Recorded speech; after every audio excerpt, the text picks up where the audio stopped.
नमो नमः साथियों। तो आज हम पढ़ेंगे व्यंजन संधि। व्यंजन संधि की परिभाषा। या वर्ण स्वर सहायेन उच्चार्यते सह व्यंजन वर्णा।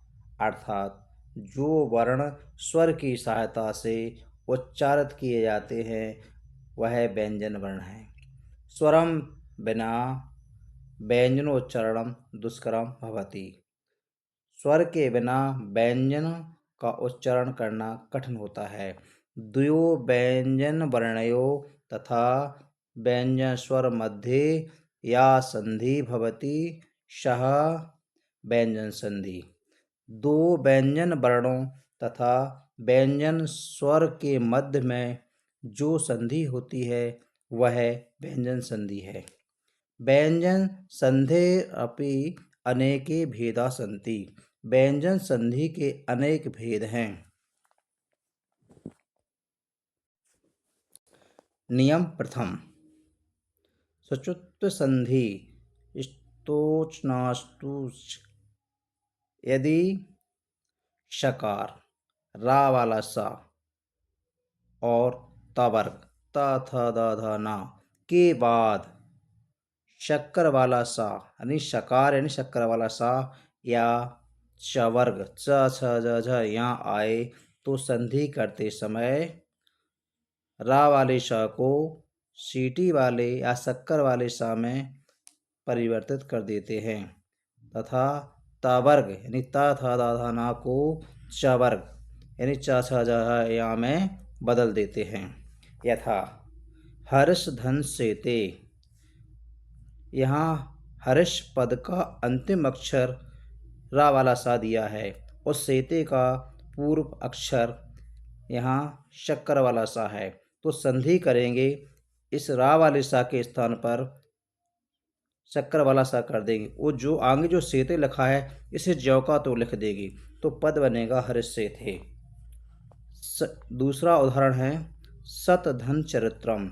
यहाँ सत पद का अंतिम अक्षर ता दिया है, उसके बाद चरित्रम का पूर्व अक्षर चा दिया है। यहाँ ता के बाद चा आया है तो संधि करते समय ता के स्थान पर चा कर देंगे और आगे चरित्रम में जो लिखा है उसे ज्यों का तो लिख देंगे। पद बनेगा सच्चरित्रम। इसी प्रकार सतधन चित, इस गलत लिखा है सॉरी, यहाँ चित हो जाएगा।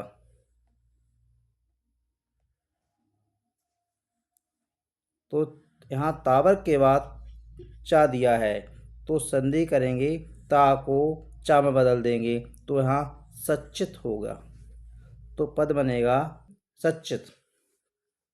इसी प्रकार उद ऑब्लिक उत।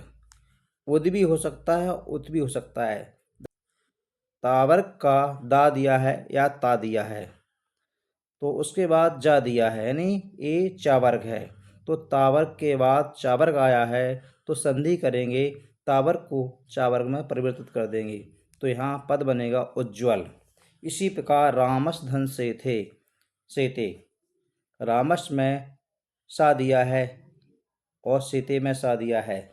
इस रा वाले सा को सा में परिवर्तित कर देंगे तो यहाँ पद बनेगा रामस सेते। इसी प्रकार निष्धन छला। यहाँ सा रा वाला सा दिया है उसके बाद छा दिया है तो यहाँ इस रा वाले सा को शक्कर वाले सा में परिवर्तित कर देंगे तो पद बनेगा निश्छला।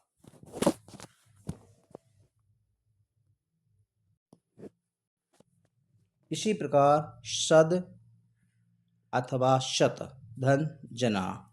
यहाँ शद में दा तावर्ग है और शत में ता भी तावर्ग है। उसके बाद जना में जन का पूर्व अक्षर जा ए चावर्ग है।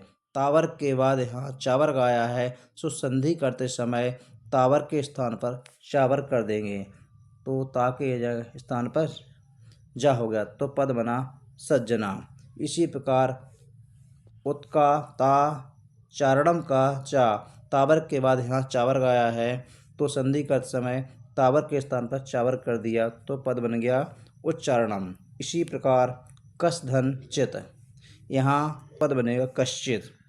नियम दूसरा, चतुत्व या चतोष्णाष्टु या चतुष्णाष्टु यदि सकार अर्थात रा वाला सा या ता वर्ग त थ द ध ना के बाद सकार यानी पा वाला सा या ता वर्ग त ठ ठ ड ढ ड़ा आए तो संधि करते समय रा वाले सा को पा वाले सा में परिवर्तित कर देते हैं और ता वर्ग यानी ता थ दा धा रा को टा वर्ग यानी अर्थात टा ठा डा ड़ा में बदल देते हैं।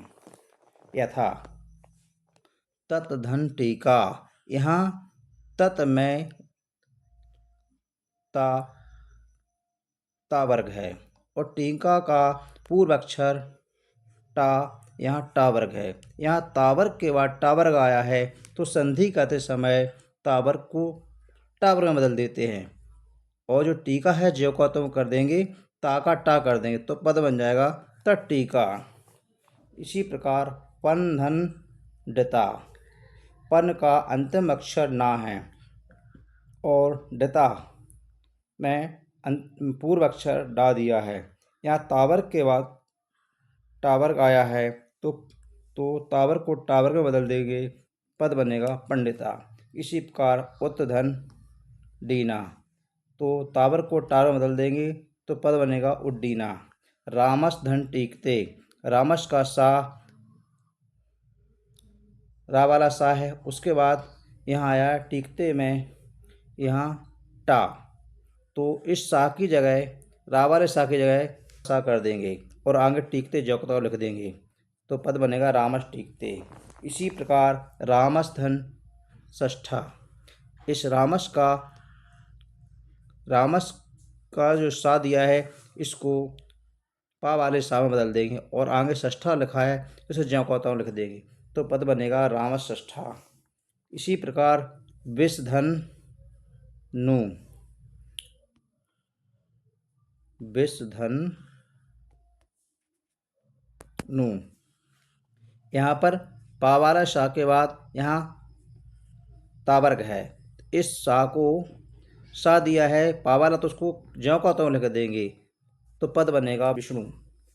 इसी प्रकार कृष धन ना, तो कृष्ण में पा वाला सा दिया है उसके बाद यहाँ तावर्ग है तो इस सा के स्थान पर पा वाला सा कर देंगे तो पद बन जाएगा कृष्णा। सॉरी, यहाँ पर जो लिखने में त्रुटि हुई है इसलिए मैंने यहाँ नीचे लिखकर इसको समझाया है।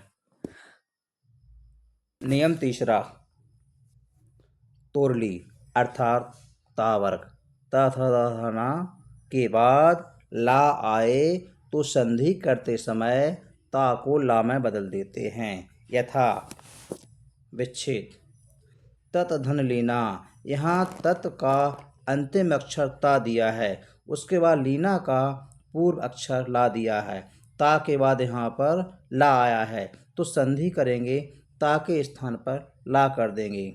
चूँकि इसमें ता हलंत है, ता आधा है तो यहाँ अपन आधा ही लिखेंगे तो पद बनेगा तल्लीना।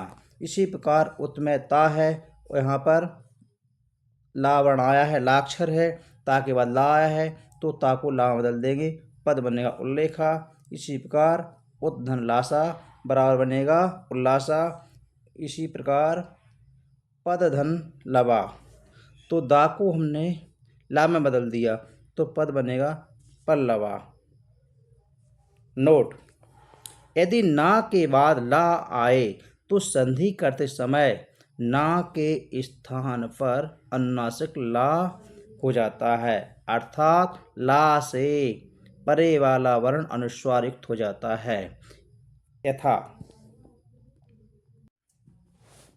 गुणवान लुंठिता, यहाँ पर गुणवान पद में ना दिया है उसके बाद ला दिया है तो अब संधि करेंगे, इस ना के स्थान जब संधि करेंगे तो इस ना के स्थान पर अनुस्वर कर देंगे। यहाँ मैंने गुणवान ना लगा दिया है यहाँ जो, तो और आगे तावर्ग है चूँकि ना, तो तावर्ग को मैंने ला भी बदलना है, ला के ता को ला में ही बदलना है, तो यहाँ मैंने ला भी कर दिया, तो पद बना गुणवान लुंठता। इसी प्रकार महान में ना दिया है, लाभ का ला दिया है, यहाँ अंतिम पद ना दिया है, ना के बाद ला आया है, तो ना को अनुनासिक कर दिया, मैंने महान कर दिया, और आगे ना के स्थान पर ला भी करना है, ना को ला में ही बदलना है, तो पद बनेगा महान लाभा।